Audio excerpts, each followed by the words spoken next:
What is up? What is up? What is up? Wednesday night, 9 p.m. on time. On time. We're on time. 9 p.m. Where would you rather be but here with your boys reporting eligible live? Thank you so very much for taking time out of your busy evening to come and just talk this Falcons football, man. Falcons have been in the news with a lot of good things coming out of Atlanta. Obviously, Matt Ryan, now the team president. We got a head coach. If you've been living under a rock or if you've not been around socials, the Falcons have their guy, or so we think. And hiring Kevin Stefanski, the former Browns head coach, now in Atlanta. We're going to touch on that and touch on some other topics that are relevant right now around Atlanta. But as always, your boy Berto here, host of the Reporting Eligible, my co-host Bro Talk. But enough with me. What is up, Bro Talk? What you been up to, man? Oh man, exciting times. Like we've Yeah, said it man. multiple times. New era, right? New New era. position. Matt Mm-hmm. Ryan's in here, and the Matt Ryan hate is back in certain aspects. So it feels like we're Woo! back as a fan base, right? Brings Yes. in the experienced Stefanski, mixed reactions. I think our viewers know where we stand on it. I think we're both in the positive light on it and like it. And he's assembling his staff. Got to get that GM, but hey man, we've got news for the Falcons. It's always fun to see stuff happening with the Falcons, agree or disagree. Um, Mm. any news is good news as a fan, so you get to see it and then give your opinion on it. Absolutely. This is the one thing that irks me. I'm not a guy that's known really for going off the rails. I'm pretty, just even keel at all times, man. But this is the one thing that kind of pissed me off, right? And it's like, all right, cool. We were needing for we were in need of a head coach. Obviously, Mhm. Clint Kubiak was. Nah, we got to wait for him. We got to wait for him. That's the guy. That's the guy. But god damn it, as football fans, as you are, as I am, brother, we watched the Browns season unveil right before our very eyes. Right around the same time, the Falcons were kind of in that same mold of just kind of unfolding with the injuries and it with Michael Penix going down and whatnot. We started hearing these rumblings about Kevin Stefanski possibly being available at year's end, and a lot of the Falcon fan base were like, "Oh, Kevin Stefanski should be the next head coach of the Atlanta Falcons." Where's that energy now, ladies and gentlemen? Matt Ryan comes in, wants to bring in a guy that knows what he's doing in the league. Sure, the record doesn't speak kindly to itself or anything like that. Doesn't speak for itself. He went 46-58, but he coached in a tough AFC North at that. And he had the Browns competitive within his own division. That for you, those that may not know, have Baltimore, has the Pittsburgh Steelers, Cincinnati. Kevin Stefanski always had this Browns team ready. So you got to give him that at least. Now, we'll go into more detail as to if he is the right coach or not. But that's just my little tidbit. It's like Falcon fans, man, we got a coach that knows what he's doing. Sure, the record, like I mentioned, speaks for itself, but you got to look at the little nuances that are within. Talent being one of them. Coaching side of things is another. So there's a lot of things to unravel and why Kevin Stefanski is or isn't the right hire for our Atlanta Falcons. For me, I got a vote of confidence in Matty Ice. I think Kevin Stefanski was the right choice. Sure, we did a show a couple weeks back, as we always do, right? And we labeled, who would you want? Sure, I was on the Clint Kubiak train. Hell yeah, right? He was my 1A. Kevin Stefanski was my 1B. But when you look at it, was this fan base ready to go through some pure up and downs with Clint Kubiak on a franchise that has been in the hole 8 years? Are you ready for year 9 to be in the hole with that, waiting for something exciting to happen? Or were you the ones saying, we got a head coach of the future. I'll wait, because to that, man, that's called hypocrisy like a motherfucker, dude. And that's no. Either you're in or you're out. For me, I'm all in with Kevin Stefanski. But you go on, brother. Yeah, I tweeted out on January 5th, even before the firing had happened. The rumblings were happening. I said, be prepared. If he does get fired and we do move Mhm. on from Raheem, he's going to be the number one favorite, like hands down. And this was before Matt Ryan, like that whole position was created. This is who I thought Arthur Blank would want, right? He missed out on a coach with experience and Bill Belichick, right? We went through that whole circus show. And then have someone that a lot of people were high on, just like you said, a lot of people were high on. Oh, yeah, Matt, with the Matt LaFleur, like, yeah. But if we don't get him, Clint Kubiak, I was on the same train, right? He was one of my top 3 guys. Now you land the guy. Oh, now here come the conspiracy theories. He's not a player's coach. He was a cancer. This and the other. You don't think Matt Ryan can sniff that as long as he's been around in the league? Fact, man. He has been around in media. No. He wants to win. That's his whole position, is to help get the guy that puts his franchise in the best position to win. He's not, hey, this is Matt freaking Ryan. So he brings someone that I'm sure he knew would get bad media press because of what happened in Cleveland. Just imagine yourself. You have a terrible employer that rides you, undermines you. You leave that toxic environment to get a fresh start. And that the people that work there want to throw shade at your name, even though you gave it everything you had. That's exactly what Kevin Stefanski is. Now, could he have been a little, maybe of a jerk? Maybe, but what coach isn't? Coaches can be jerks. Their job there is to. Oh, what do we got here? I'm every time. I smell right coffee, on time. And then, yes. Oh, what is this? Ooh, I don't know, but it looks delicious. It looks like peanut butter chocolate, homemade. Oh shit! And coffee. Anyways, coffee. Huh? Dude's gonna be lit. What a sugar rush! Stuffed dates. Oh, I see the date now. You like dates?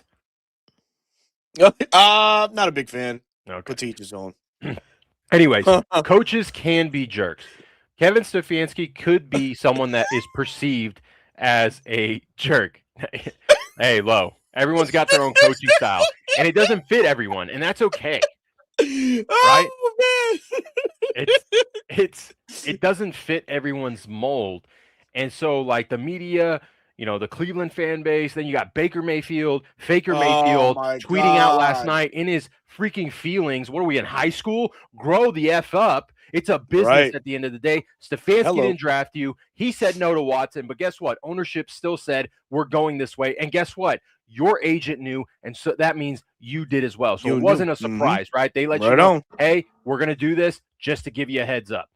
But for all this media spin, you got Skip Bayless saying he hates it, this, that, and the other. You've got a guy that, in essence, is kind of the Shanahan tree, but not really. He's the KOC tree. He's an under center play action. Things we've been asking for our offense to be. You get that guy, and then you want to poo-poo the idea. Right? Ultimately, right? Anything me and Berto say won't matter unless Kevin Stefanski produces wins. And that's why we feel strongly that he will do so in his first year in Cleveland. They hadn't been to the playoffs since the 90s. In 2020, COVID year, they won 11 games in that tough division. They finished 3rd place in that division with 11 wins. And if I'm not mistaken, didn't he go into Pittsburgh and steal a win from from them cheeks? And that was Big Ben. I'm pretty sure that was Big Ben's last year. He went out getting stomped by the Cleveland Browns, someone that no one has taken seriously. They still don't to this day. Even Browns fans, media were like, wow, the Haslams are fumbling this firing. They should not fire Stefanski. Andrew Berry's done a terrible job getting him talent. He now goes to a team with much better talent, right? The quarterback question is still there, but you have options. Now Stefanski is probably going to say, hey, can I have a say? Can I have a seat at the table when it comes to the quarterback? It's not PG. You missed the MFer that Berto already dropped. Okay, this isn't PG. Okay, relax. Oh man! Now I'm sure he feels like, it's a sense of relief. Like I'm going to a team that's actually going to support me. Oh, you want my input on who I wanted to work with as a GM? What? Like, are you sure? Like, is this going to get me fired? Like, hey, hold on. Like that's the level. Safe space. It's a safe space for him. So now It's time to show up, Stefanski. Prove everyone wrong, including half of the Atlanta fan base. But here on Reporting Eligible, we are in full support of Kevin Stefanski.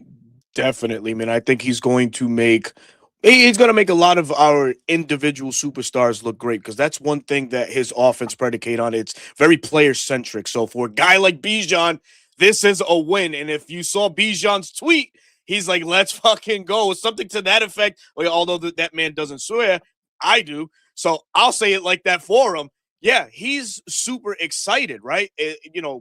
Sure, you can talk about Nick Chubb, Kareem Hunt, but they're nowhere near the talent that Bijan is, right? And that's being very respectful. Drake London, of course, you know what I mean? We view him as an all-pro wide receiver by our own right, and what we see on a week-to-week basis, the kid's a superstar. Imagine how he's going to be, under this Stefanski scheme, right? And it's just exciting to have. Kyle Pitts now becomes a more popular option for Atlanta to go on and franchise tag, get him in the mix because obviously tight ends is something that are heavy, a heavy focus with different personnel, 12 personnel, 13 personnel, and whatnot. And we got one in our own. We got a Pro Bowl player in Kyle Pitts, so. Bro, it's gonna be fun. I'm excited. I think that Kevin Stefanski is gonna come in here and he's going to shine, and I think he can shine right off the rip, man. I really do. I know that the biggest question is who's going to be the quarterback. Who's going to be the quarterback? And I'm sure that the collaborative effort is going on as we speak. Obviously Stefanski having much say and roster decisions and things like that. I bet that he's maybe reaching out to former players, trying to see what availabilities may be available. Joe Flacco, I know his name comes to mind. Now, probably not a name here in Atlanta for sure. A lot of people throwing Malik Willis, but I don't see Malik Willis as a fit in Atlanta. That man's going to command a bag. He's a Dolphin. He's a Dolphin.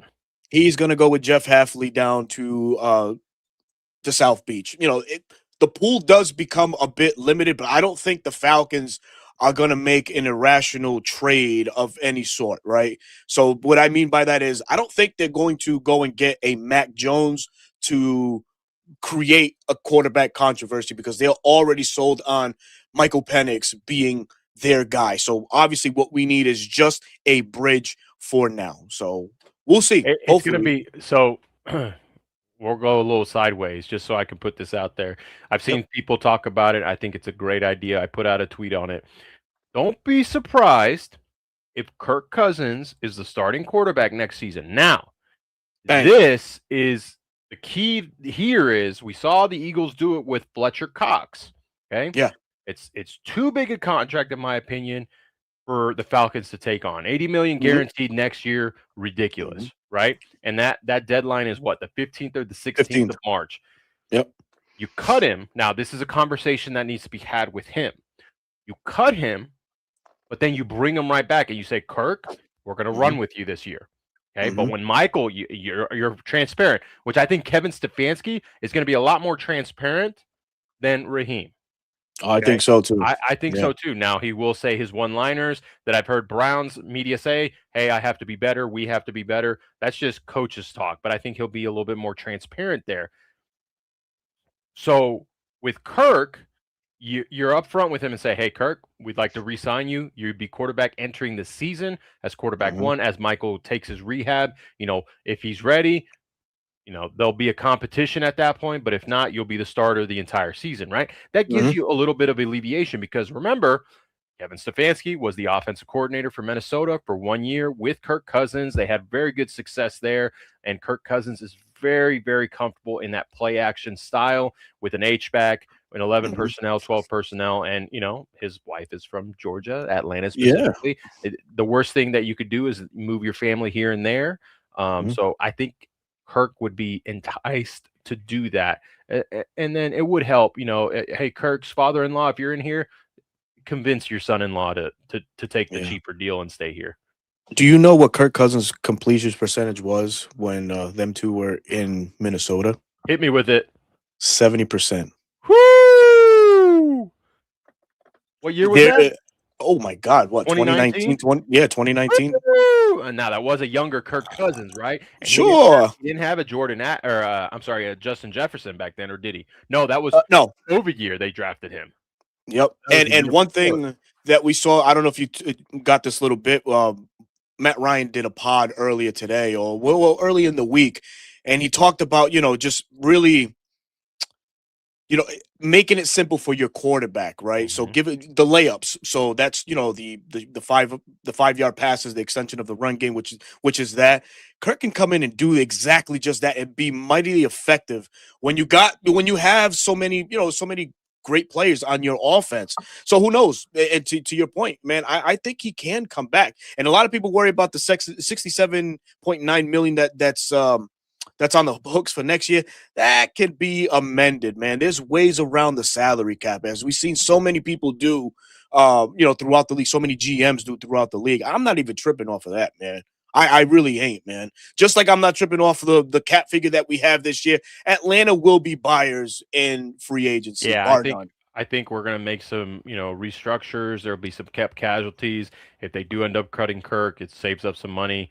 Mhm. Um, so there's plenty of moves to be had for the Atlanta Falcons to create space. Bones asked a question, Yeah, Brissett, what trade? Man, this guy's been traded so many times. yeah. I wouldn't trade for him, per se. Personally, I get the Hmm. familiarity with him. Hmm. That's a hard word. Um, Sure. but if he's cut, right, because he's got a 9 million. What is it right here? $9 million cap hit. And for a Hmm. new regime that's trying to save money, cut costs, what do they do with Kyler Murray? Because if they stick with Kyler Murray for a year, do you want to carry a nearly $10 million backup? Maybe. But if he hits the market, absolutely, you pick up the phone and say, "Hey, Jacoby, come on down to Atlanta." Come on Um, down, baby. we know Hmm. what he can do with a tight end, right? Trey McBride this past season. Um, Hmm. so there's upside there just as a 1 year bridge. But a lot of options this year, and that's another reason why I'm sure Kevin was excited to come here, because he could actually have a say. I touched on it a little earlier. Is have a say on who his quarterback is going to be. That's the Mm. big thing. It's like, hey, Yeah. I know this guy isn't the long term answer, but this is someone I feel like I can get the best out of him and can help generate to ban that guy. To yeah, Come on, ban this Rod. I guy. love you, Yeah, man. ban this guy. Get out of here. We're not doing this. Rod, man. A1 Shout out to you, quitter, brother. right? We don't want any quitters in here anymore. Um, but that's why I had optimism with Raheem, right? I wanted to give him the benefit of the doubt. Hey, it's a second time around. It's not the guy I wanted. It's not someone in my top coaching lists. Mhm. But hey, he's here. Let's support him. But with Kevin, I'm a little bit more excited because I've seen the success that he's been able to have, even though, like you said, overall Mhm. his record doesn't reflect that. But he has shown that he can get there if the talent is at least above average. Yeah, I can very well see this as a coincidentally a Mike Smith and Matt Ryan first year together. Matt Ryan coming in as a rookie. Mike Smith takes them to the playoffs. Why can't Stefanski do that with the squad that we have on hand? Certainly, the talent, is far superior now than it was then. Sure, the quarterback position being the only question mark. But I think this Falcons team can surprise and shock a lot of people in 2020. So I think this could be a quick fix. So Stefanski's on board. Free agency is coming. Can you speculate on what his first move will be in free agency? Because now this man's going to have say in that, something that he was handicapped with in Cleveland, where he really didn't have say on roster decisions. That was primarily Jimmy Haslam, Andrew Berry, and company. Now he has a say. He has a voice. What do you see the Falcons doing? Are you When March rolls around. is your question for someone that was a Falcon last year or someone that wasn't a Falcon last year? Wasn't a Falcon last year. I think it's someone we've mentioned before. I think it's someone that it would be a game changer on the Hmm. offensive side of the ball, something he focuses on in the trenches. It's Hmm. Tyler Linderbaum. I think Hmm. he's going to be the most sought out Yeah, free agent. We're going to be fighting against other teams to sure. sign him. Um, Specifically one on the West Coast that just got Mike McDaniel as their OC. I think that's the biggest competition between us and them. Yeah. To land him, right? New Zeal can stay as a backup, right? Serviceable backup. but Yep. you want someone that is an anchor and can move and is athletic. Because something I've noticed with Kevin Stefanski, he loves to pull his center and as a lead puller. He loves to pull his center in those gap scheme runs. So you need someone more athletic than a Ryan Nuzeel, who Ryan Nuzeel I think did well in like an inside zone duo. But if you want him to lead, run a power, run a counter, I don't know about that. So Tyler Yeah. Linderbaum for sure would be at the top of the list, I would think. And I would think Matt Ryan would have a say in that, especially going through getting Alex Mack during his time as our quarterback. So, Mm. yeah, that ain't Tommy, happening. Atlanta 96 is Browns That ain't fans happening. here, and They're Cleveland like, wants to they're take like, oh, David. I saw a tweet. I saw a tweet. They're like, oh, they're running it back like Cleveland. Oh, I would expect the Falcons to make a trade for one of our rookie quarterbacks. No, we're not. No, No, we're not. man, no. No. I feel like, man, I think the Falcons could make a very bold move and target the wide receiver spot, because I think a lot of the wide receivers in the draft this year are going to be gone. A lot of the top ones, at least. I'm still really interested in Alex Pierce out of Indianapolis. Pairing him with Draco, man. I'm intrigued by that. But then the question comes: are you going to have two of the highest paid wide receivers on your roster, right? That's what I That was about to becomes the ask question. you. Are you Yeah, willing to pay both of them? yeah. I mean, in short, no, because obviously you got to look, you got to be business minded. But yeah, man, I just can't shake that, man. But yeah, I'm with you, right? The Tyler Linderbaum situation makes all the sense in the world for the Falcons to definitely um, go that route. Here's another name. This name Yeah. I've linked so much, man, and I actually did a Bleacher Report show last year on this with Christian Watson. So shout out Big Low Country Sports on YouTube. Make sure you please go and subscribe to Big Low Country on YouTube. Christian Watson is another guy. I think healthy, the knock on him is his availability. He's not healthy a lot of the times. And this would be a kid, if I don't know if he's a free agent. I think you might have to trade for him if I'm not mistaken. Yeah, I'm not seeing him on the list. You would have to, if you went after a Packers wide receiver, it would be someone like Romeo Dobbs, a little bit Romeo speedster. Dobbs. Yeah. He's a Okay. speedster. He can hit the route tree for you. I Mm. think he would be an upgrade from Darnell Mooney, Mm. in that aspect. So that would be the True. guy. But yeah, Christian Watson would be someone that would have to, you would have to trade for. I know this name very well. I mean, he's I he's mean, good, man. if he's in the day three, sure, throw a He's flyer good, at him. man. Yeah. Yeah. Throw a No, flyer man. at him. Yeah. You've got plenty of veteran wide receivers that you could sign. You've got Kendrick Bourne. Mhm. You could bring back Olamide Zaccheaus if you wanted to. I always liked Zaccheaus. I thought he was Me a too. very underrated receiver.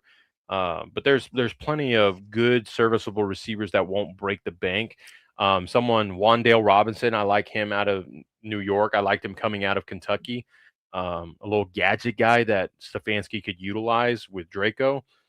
Um, so I like that yeah, Concepcion kid out of Texas A&M, man. which Casey one? Oh, Concepcion. it's like Wandale Robinson. So if you want that rookie contract and he's there in the second round, by all Take him. means, take him, Mm-hmm. right? Because Yep. he's also a returner, right? And then that opens up, he can play 2-1.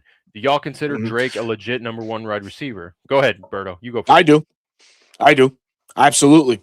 I absolutely do. He's done nothing but ball since he's been in the league. He just hasn't had a Robin, him being the Batman. He hasn't had his Robin as a counterpart. We saw it a little bit from Darnell Mooney last year. We obviously needed to see more. You see the pressure that it mounted on Drake. Obviously, defenses bracket coverages towards him, which allows more opportunities for everybody else. But still, Drake comes through in the clutch. And no bigger game this year that he come through in that Patriots game, where I witnessed him fucking catch 3 TD passes on Christian Gonzalez, on Marcus Jones, and whomever they lined up on him. Drake was making noise, man. So yeah, for me, He absolutely. right. And he I like blocks. and he So blocks. shout out Lisa. He's a complete wide receiver, man. Uh, Everyone looks at Justin Jefferson, Jamar Chase, CeeDee Lamb, even JSN, right? He's none of those guys, right? The Mm-hmm. closest guy you can compare Drake to is Puka Mm-hmm. Nacua. And what do we Yeah, think of Puka size. Nacua, right? He's not Mm-hmm. the fastest guy. He's not going to route you up. They run good routes, but he's not They going to do. route you up because of his speed. But when it comes to the point of attack at a catch and then their radius and their ability to affect in the run game and just their ability to draw defenders, that's Hmm. absolutely number one wide receiver material. So for not it's a good question, but at the same time, it's like, hey, like he has proven time and time again. How many quarterbacks has he played with? Like Hmm. what other receivers played with more quarterbacks than Drake London in their first couple years, right? Maybe Garrett That's true. Wilson's the other guy, but I Yeah. put Drake over Garrett Wilson. They're just two different types of receivers at this point in their careers. Hmm. Very true, man. I got some. We got to go through these super chats right quick. Our brother Dwayne Ruffin from sunny SoCal, new era. Let's go. Thank you for the $1.99 donation. And we got our guy, Big Boy Brewski in the house, 4.99 bid, man. Thank you so much, man. Felipe Franks for quarterback. Joe, he's joking. Laugh out loud. I'm hoping this offense can just make some better play calls. Glad we're keeping Ulbrich and not worrying about this defense. Amen to that, brother. And that certainly would spring us right into our next topic, where the Falcons announced that Tommy Rees, yes, young Tommy Rees, all babyface 33-year-old Tommy Rees, is now our new offensive coordinator. And while the move may seem underwhelming to the masses, and everybody, absolutely, go on with your opinions. They're very valid. We're not here to, disrespect or just say otherwise. But we will tell you this: just keep an open mind, right? This is a young man that obviously doesn't have a track record in the league. He was elevated, to OC, midway through the year for the Browns. This kid cut his teeth in the NFL, and excuse me, in the college ranks, right? Notre Dame's quarterback coach slash offensive coordinator. He actually played quarterback for Notre Dame, and then he went on with the GOAT, Nick Saban of college football. Had some learning curves from Nick Saban. And when you look at his scheme, he does a lot of what Stefanski likes to do, which is, a lot of misdirection, heavy run game, play action, of course. And that's exactly what Tommy Reese brings to this table. That you can call his offensive philosophy.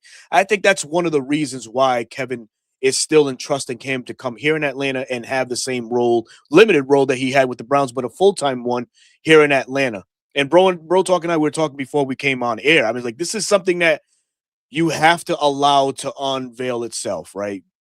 We all know Stefanski is going to be the play caller. I think that Stefanski's just doing his due diligence and grooming the young kid. Still 33 years of age. He's just grooming him to be, potentially that next guy in Atlanta, or the next guy to make that, leap into a much bigger role down the line for the Falcons or for another ball club. Yeah, Tommy Reese, not the popular hire, right? We were both kind of No. hoping it would be a veteran play caller, maybe Brian Callahan instead. Bill's son, maybe some of these play callers that were still on the market, and kind of go in a different direction, right? They were interviewing guys, and it could be because they were interviewing them for other positions, pass game coordinator, run game coordinator, Hmm. whatever the case may Hmm. be. Hmm. But ultimately, it was Tommy Reese, right? He's a young kid, right? A lot of Hmm. people are turned away from him because of the lack of success there in Alabama. A lot of Alabama fans are not happy with his play calling. They were hoping that he would leave. And then, Yep. when he got those 9 games in Cleveland, it wasn't like, oh my gosh, this kid is the next coming. Now, it did improve. He slightly improved Kevin Stefanski's numbers, Hmm. but it wasn't by much, right? Yeah. I've started to dabble a little bit in his game flow and starting to chart.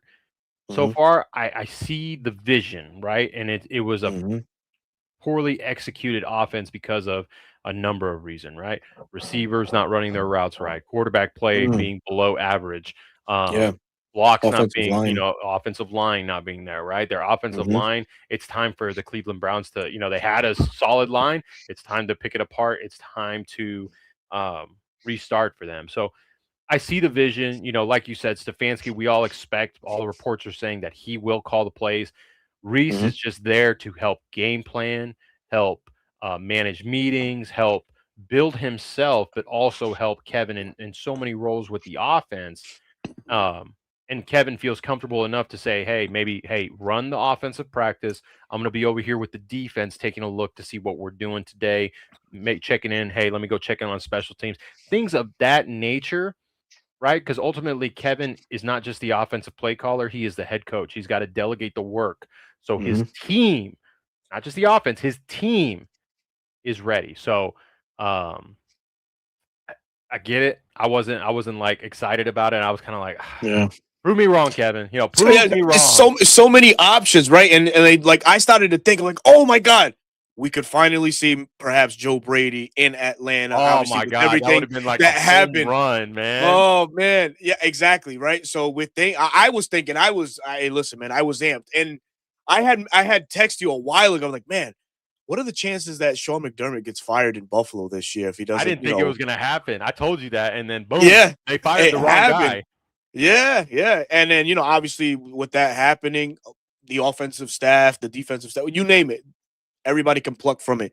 Joe Brady becomes available. I was thinking Monday, I was like, man, do we announce it today? Joe Brady coming in to interview for OC for the Falcons. Mike McDaniel was another name that was out there, but I think he went to the best spot possible with the Chargers. I think he's gonna do wonders over there with Herbert, big arm, talented kid. I think he's going to get that offense rolling in the right direction, especially Omari and Hampton. I think he's probably the winner Oh in that yeah. situation, big time, right? So, and one thing that McDaniel is going to have, I guess, an offensive line, if you want to call it that, because obviously when they get Alt back and Rashawn Slater back, Zion Johnson back, it's gonna be nice to see the Chargers bounce back, so to say. But yeah, when the Tommy Reese news broke, I was like, oh shit, they really went with this kid, huh? Yeah, I was kind Okay, of like, let's not be all that negative. Let's see what he does. That's good. Let's try to unravel the reasonings why. And I think, Bro Talk, you just hit it on it. It's just a lot of the things that Stefanski does. That's what Reese kind of has already done, and I think Stefanski looks at this as an opportunity to just build him up and get him going. So maybe next year we'll see him as the official play caller, and we hopefully won't have to worry about as much on the offense.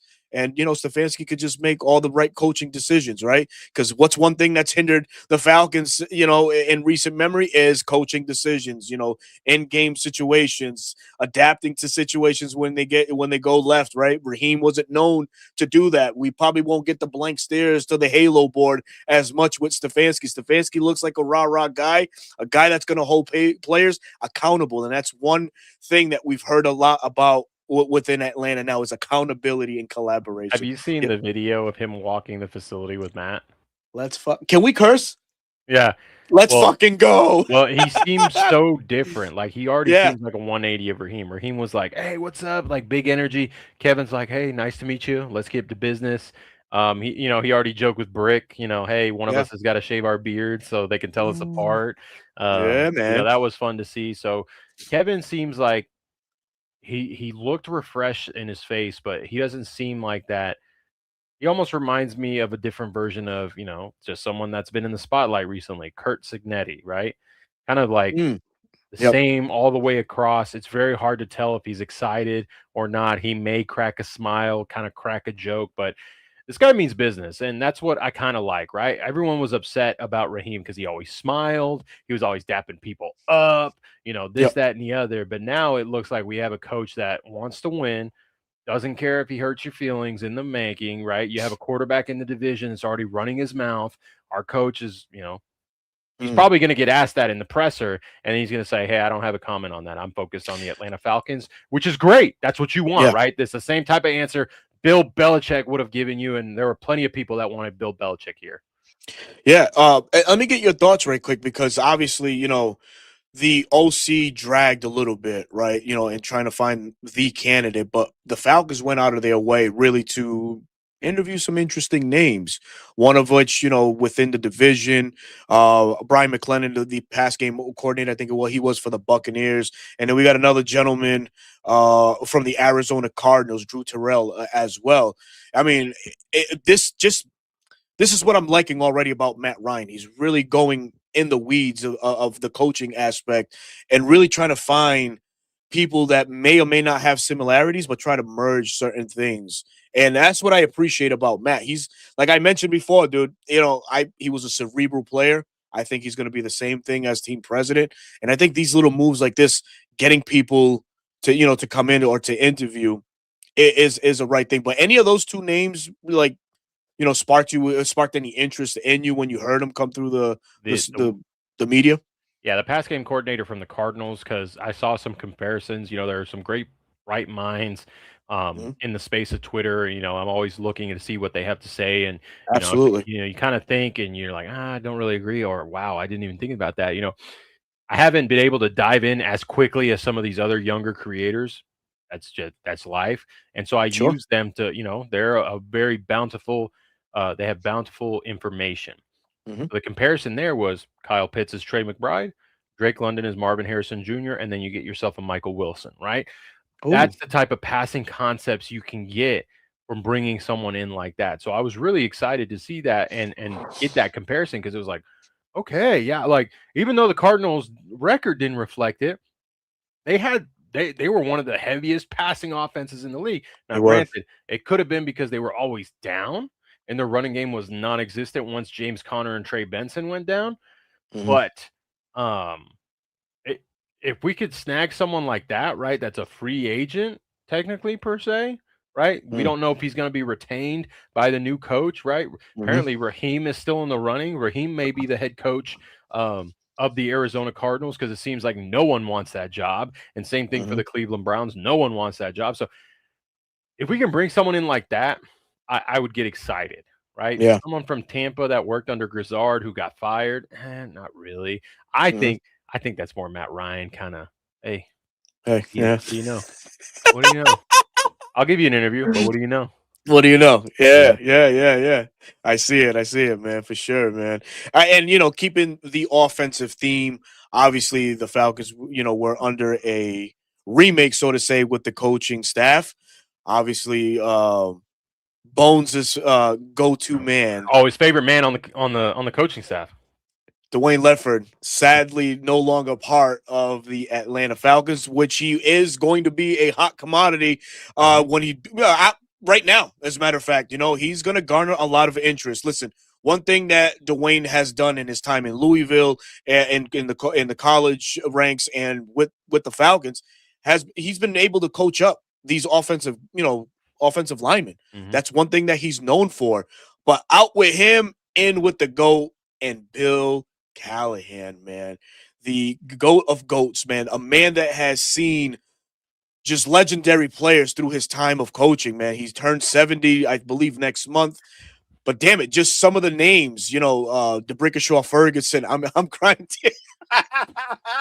Dude, hey, Bones, I will, the video I posted up when I said when I went to the Jets game and I was screaming at him, hey, Ledford, wide zone, or heavy outside, or some shit like that I said to him. I can't fucking remember what the hell I said to him. He's like, yeah, gone are the days of that, man. So enter the days of Bill Callahan and his mastery as an O-line coach. Like I was mentioning, DeBrickashaw Ferguson from his time with the Jets. Rest in peace to Nick Mangold. Another offensive lineman he had to say with Tyrann Mathieu, Zach Martin. The list goes on. But Bill Callahan now in Atlanta, and he inherits some pretty good linemen, right? One of an offensive line that didn't give up. I don't even think 30 sacks this year did the Falcons offensive line. So we were in that elite status as offensive line, but with Stefanski coming in and philosophies, being put in its place, do we have the right combination of linemen to carry out Stefanski's philosophy and also what Bill Callahan likes to see in his old linemen? Now you talk about all those names that were just mentioned. These guys have size, and I'm not even going to go into the words. They just have size. They're big offensive linemen. The Falcons don't host any of that, right? Our linemen are typically, a bit They're lighter. undersized. They're undersized. They're more for that, for whatever you want to You're call it. looking for more They're since more mobile Ledford. than anything. Well, since Ledford got here, right? Arthur Smith days. They Yeah, look for offensive linemen that could move laterally very quick, right? yeah, Outside zone heavy, right? You got to move that's it. laterally, beat those big boys and linebackers to the point of attack. So, yes, we're going to see changes. Could it be this season? Maybe not, right? Terry just gave Jake Matthews an extension, right? This offseason. I think Jake Matthews is on his way out, right? We may see him for a couple more years, but his replacement may be drafted in the next couple drafts. Caleb McGarry, I think, does fit the mold of what they want. Just a savage run blocker. It's going to be really fun to watch him pull with Chris on a counter or a power or a lead, right? And then, you're going to see an undersized linebacker, see Caleb McGarry coming at him. Did you watch the national championship game at all? Oh, no, I didn't, You man. didn't? Okay, well, for those that did, that Indiana corner, Pons, right? 5'9", Pons. Yep. buck 80, right? Undersized, but is a dog. We all know the left tackle for the Miami Hurricanes is about 6'7", 330, 335 pounds. That's like he pancaked Pons on a Oh, string. yeah. So that's what I expect from Caleb McGarry. I think Chris Lindstrom will be fine. Chris Lindstrom is just an animal. But Bergeron, I got my questions there, right? I know you're big on Bergeron, but I've got my questions there. He could prove me wrong. I hope he does. I like Bergeron the player. I like Bergeron the person, right? Prove me wrong. But definitely the center. The center has to get upgraded at this point. Someone asked in the chat earlier, do we get, what's his name, Pochich from the Browns? Ethan Pochich? He's still around? He is still around. The answer is no. He's coming off a torn ACL. The answer is no. Okay. And he's 30, 32, 33. That's dinosaur age for offensive linemen in the league, unless you're a Hall of Fame player like, Joe Thomas, late Cleveland Brown legend. But it's exciting. When we saw the Dwayne Ledford thing, we knew like, Bill Callahan's coming here. If there was one person that you could upgrade Dwayne Ledford for, it was him. I think Dwayne Ledford did a great job as an offensive line coach, but as a run game coordinator, that's where he fell short with me. It was right. It was outside zone heavy, right? With the occasional here's your damn gap scheme that you guys keep crying about, here and there. We got pullers maybe 2 or 3 times a year. Yeah. And that's just the type of mix up that you need, I think Dwayne will get a job within the next couple of weeks. I think it's either going to be Minnesota or it's going to be the Chargers. Who runs outside zone? Mike McDaniel runs outside zone. Who do they have at running back? They have Amorion Hampton, right? I think that's going to be the type of offensive line. And I think Charger fans will be very happy with how he can elevate them. Whether or not he'll be the run game coordinator or not, we'll see. But Bill Callahan, I think, could elevate the offensive line even more.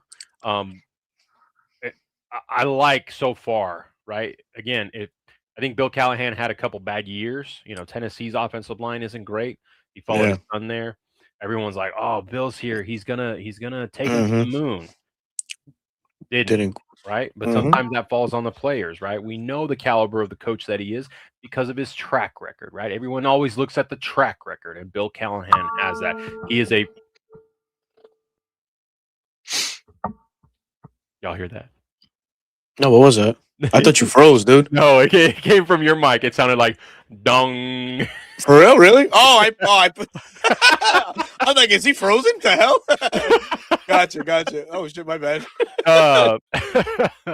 But no, seriously, it so far so good with Kevin Stefanski, right? Bill Callahan will provide some upside. I want to look at Bones' question here. Yeah. You can run some gap schemes with light guys if you can create angles and leverage. There's teams in the league that do it. Okay, so it wasn't a question; it was a comment. So Bill Callahan is the perfect guy to talk about leverage and angles, right? That's another thing to bring in with his experience. So, he's had a multitude of guys that he's coached. So I'm sure if they keep this offensive line intact, they'll be coached up.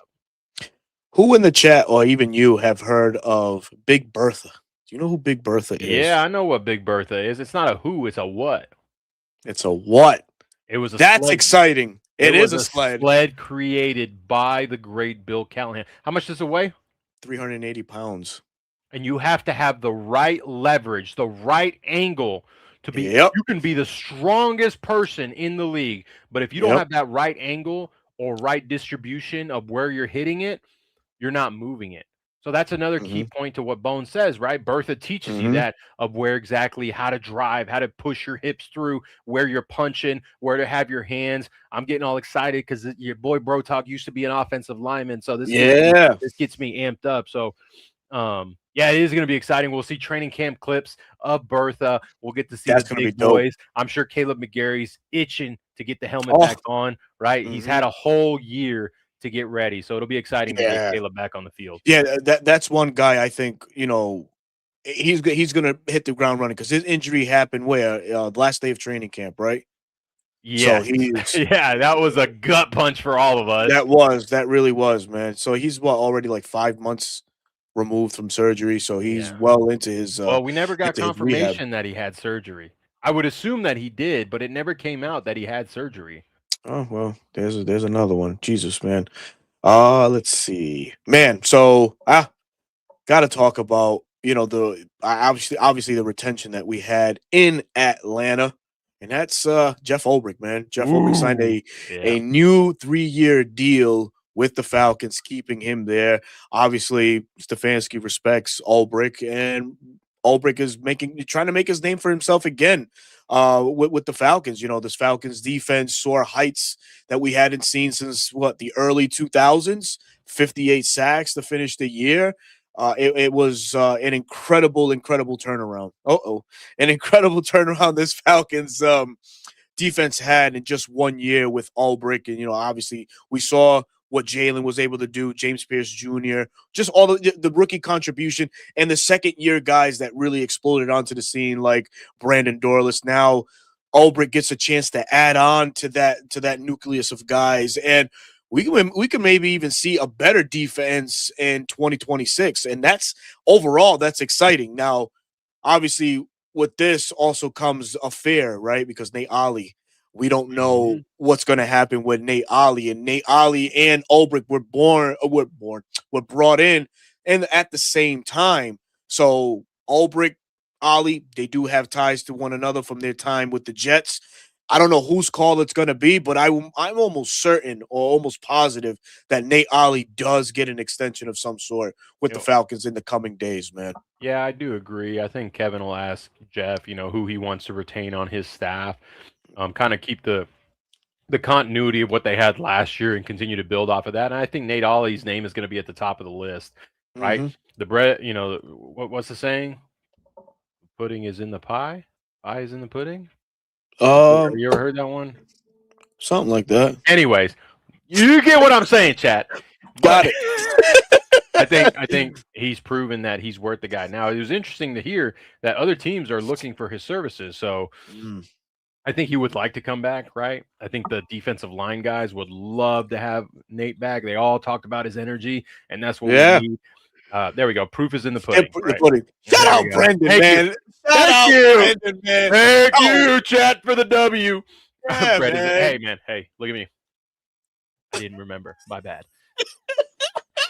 Yeah, you got another one. Tight takes right here. Listen, man, we all have moments, okay? But Oh yeah, I man. think his name is at the top of the list. I haven't really looked at the rest of the staff to know, so it'll be Mm-hmm. interesting. What intrigues me more is the rest of the staff. The Mm-hmm. linebackers coach is Ulbrich going to take that Ooh. on himself, or is he Mm-hmm. going to get someone in there? Outside linebackers coach, um, DB, safeties, whatever his assistants. Um, it it's going to be interesting, but to get Jeff Ulbrich back, first time since 2021-22 that we have a DC that's the same guy, Continuity. right? Yes. D&Cs from year one to year two, with Arthur Smith, and we haven't seen it since then, right? What, 23, 24, 25, right? Mm-hmm. I guess only 3 years, but it feels like a lifetime of just revolving door of defensive coordinators. So Brick coming back Very is going true. to be huge. I'm sure the players are pumped to hear that. Hell I'm yeah. sure. I'm sure that kind of won over a little bit of the players with Stefanski. Like, okay, he's willing to keep what we've got going and continue to build off of that. So it's great because, okay, Ulbrich, you've shown us what you can do, right? You've Mm-hmm. shown the highs, but we've also seen the lows of the defense, right? Mm-hmm. Now it's time to elevate even more and be consistent at the highs, right? Yeah. Billy Bowman, don't rush back, young buck. Yeah, man. We want you back. We want you. We think you're a dog. We need you back on that defense. Jesse Bates on his last year. Do you re-sign him or do you let him just play out the last year? Caden Ellis is a free agent. Do you re-sign him? I think so. Um, D. Alford has earned himself a Mm, contract back in Atlanta, played absolutely. phenomenally in Jeff Ulbricht's defense and scheme. So, um, a lot of things going in. You know, we're so hyper focused on the offense because it's been a weak point for us for so long, and you bring an offensive minded coach, but you can't forget about the defense. We've got some holes there once again because of free agents and contracts that are up. Yeah. So yeah, I'm interested too. You know what? Who comes back on the defensive side? Jerry Gray obviously is another name, well respected around the league. It's gonna be interested to see what influence Ulbrich has on Stefanski to lure him back in. Barrett Root is the other guy, the linebackers coach. That's the guy that he did what he could, right? Obviously, when Devon Diablo went down, depth was challenged. Obviously, he showed the lack of depth, I should say, um, that the Falcons had, and that's probably the biggest eyesore on the Falcons defense this year was that linebacking group. Unfortunately, post Diablo, JD Bertan coming in and just ruining shit for everybody. Caden being Caden, but how much of that falls on Barrett, right? So that's that's a name. Those are the two names really for me. And I think it's Mike Ruttenberger. I don't know if he's the secondary coach or something like. No, he's not a secondary coach. Isn't He's he the pass game coordinator pass. for the Yeah, defense? yeah, yeah. For the defense, yes. Yep. So here's another one, right? So speaking defense, right? I had a crazy take. Could we honestly lure uh Jim Schwartz to come to Atlanta if he doesn't take a head coaching gig? I think he Is that would. possible at all? I don't think so because you retained Dolbrick. I think at least at minimum he's going to want a defensive coordinator position. Hmm. I think he's the front runner in my opinion. I know the kid from Jacksonville who's even Yep. younger, right? I think he's barely 30 years old, 31 years Hmm. old, Hmm.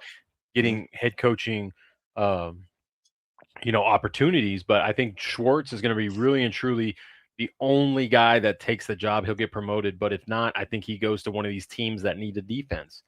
Hmm. Um, if he's not retained by the head guy, that if he doesn't get the head coaching job, will he want to stay? Because the Browns overlooked him for a head coaching gig, right? His track record isn't great, but hell, he hasn't been a head coach since what, early 2000s? Yeah, it's been a And while, he was with the but Lions in their purgatory, right? He's been on yep, losing franchises. he So has. I could see him make jump ship with Dallas, right? Someone experienced like that. Um, could get someone like, hey, invest in pass rush, and then I'll coach up these defensive backs and throw these crazy looks. So Hmm. that division got so much more competitive, so they would need someone Hmm. like that. But no, I think the Schwartz gig here would have been his if they didn't retain Ulbrich. Mm. I still feel like could there be a possibility? I'm always the optimistic. Yeah, I think there still is. There's a role within Atlanta that could be filled because obviously there's an overhaul in coaches. Dave Huxtable serves as the senior defensive guy for Atlanta. Could Schwartz come in and fill that same role just to oversee, help out Ulbrich in certain situations, kind of remake his name, so to say. Schwartz does, and then ultimately he ends up leaving. But I just don't want to. I don't want to think things are not possible, right? I think everything is possible, and he's being overlooked now as a head coach.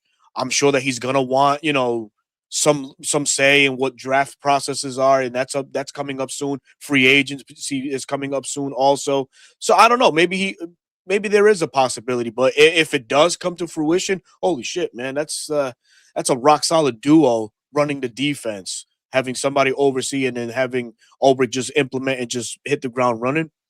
I think it would be good. It would give Stefanski all the ammo just to hyper focus on offense and just fix whatever he feels is broken in Atlanta right now. So So, Bones brings a good question. Thoughts on hiring a of course, run game coordinator? I think there's always upside because that person is solely focused on run fits. just How that. are we Mhm. going to focus on attacking the run, right? Mike Ruttenberg is strictly the pass game coordinator. He does That's not it. have a position to coach. We have a Mhm. defensive assistant, John Timu. If you like what he's been doing, promote him. Give him Yep. more responsibility to do that. If you want to give it to Zapansky, who's that? huh? I think we have a coach. His last name is Zapansky or Zemsey, some shit like that. Uh, He's on the offensive side, I think. Let me see. We have Kramer. No, I don't see anyone on the Hold on. offense that. But you could also give it to the linebackers coach, Barrett Yep. Rudd, right? Someone Mm, that focuses in on the run game. I think giving that and having someone that can help prepare for the week to week, right? yeah. And what we see, hey, if we see this, if we see the guards do this, if we see the tight end do this on this motion, it's a run, I think that just elevates your team. I don't know the how many teams actually have one, but I think it's an upside, right? To have someone that strictly focuses on that as part of their preparation, and then they bring it to the team. No, he's no longer on the team. That's what it is. Hey, you know what? Who's no longer on the team listed on the coaches page? PJ motherfucking More. Yates. Yeah, boy, you went packing out of here. Oh man, there's the crash. I'm so glad I don't see his stinking face on. I could. They haven't announced that they've moved on from him, but for him not to be on the official page, which they've updated with Kevin Stefanski as the head coach, Bill Callahan as the offensive line coach. There's no Marquise Yes. Williams, no No. special Yep. teams coach. There's no special teams coach. What? I'm going Give through it that to right me, now. Kevin. Nick Jones, the assistant offensive line coach. That's another name that possibly could come in as Yeah, flip. do the run game Yeah, I mean, coordinating. you're an offensive line coach assistant now. You flip over, right? Does Hmm. Bill say, "Hey, I need an assistant," or does he say, "Hey, you know what? If you want to move him to defense, no problem." You I think like Kevin? this question. Yes, I do. You take this team who has not been to the playoffs since 2017, win a division title, and win it with 11, 12, 13 wins. Absolutely, coach of the Hmm. year, right? You have I think it was J.J. Watt that said it. Liam Cohen, Mike Vrabel, and Ben Johnson just elevated what is expected as far as like a rebuild or flipping a team. And Kevin Hmm. Stefanski, you got the experience, bub. You Got gotta it, you gotta man. turn it around, right? There's no real. They brought you in because they felt like you could turn it around in year one. Same thing with Raheem, right? But you have a track record of success versus Raheem, who had never had a winning season, right? Everyone always looked at that and I always said, well, you gotta think about this and that, this, that. Well, Kevin, you've actually had 2 11-win seasons, so we know you can do it. Absolutely, man. Absolutely. Oh man, this has been fun, man. We finally get our guy. Whether anybody likes it or not, man, Kevin Stefanski will lead the Falcons into better things in the future. I think winning now in 2026 is not far fetched. I think we can. I think that we can. And I'm just excited to see him start just diagnosing where areas of this roster that needs to be elevated right away. And I'm happy he gets to be a voice within the organization and just start bringing his offensive mind and just make it come to fruition. I'm excited for that. So Yeah, there's a lot of upside to be excited about. I know yeah. it's not the guy you guys wanted. Half of you guys are like, yeah, I'm happy about it, but at the end of the day, we said it. As long as Kevin can bring us wins, division titles, and get us in the Mhm. playoffs consistently, that's all that matters, right? Yeah. At the end Yeah. of the day, that's all that matters. We've been tied to the Cleveland Browns so many times, in different scenarios, right? Julio Jones trade worked out for us, Woo-hoo. Hell right? yeah. I know there are other instances that I'm forgetting, but that's the one that comes to mind at the beginning. I want to answer Brandon's question real quick. Sure. Just so you guys know, when it comes to end of year awards, it's voted at the end of the regular season. So the votes are already in. The MVP's already been like it's done. The offensive player of the year, like all these things are done. So playoffs don't persuade voters. It's done after week 18. Oh, here's another one. Alex Mack. That's the other one, right? He was a Cleveland Mhm. Brown, He came was a to the Cleveland Atlanta Brown. Falcons. So is Kevin Stefanski the next positive that comes out of the Cleveland Browns to the Atlanta Falcons? Um, I hope so, and I feel like he can be. I love it, man. That is awesome. That is awesome. Well, folks, that's gonna be it for tonight. Oh, Shanahan.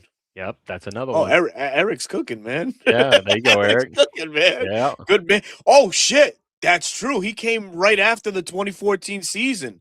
right. And everyone was upset, and then he turned it Yeah. around. Boy, did he ever. Matt Ryan MVP season, and then now look at him. He's been the head coach of the 49ers ever since. Oh man, wait.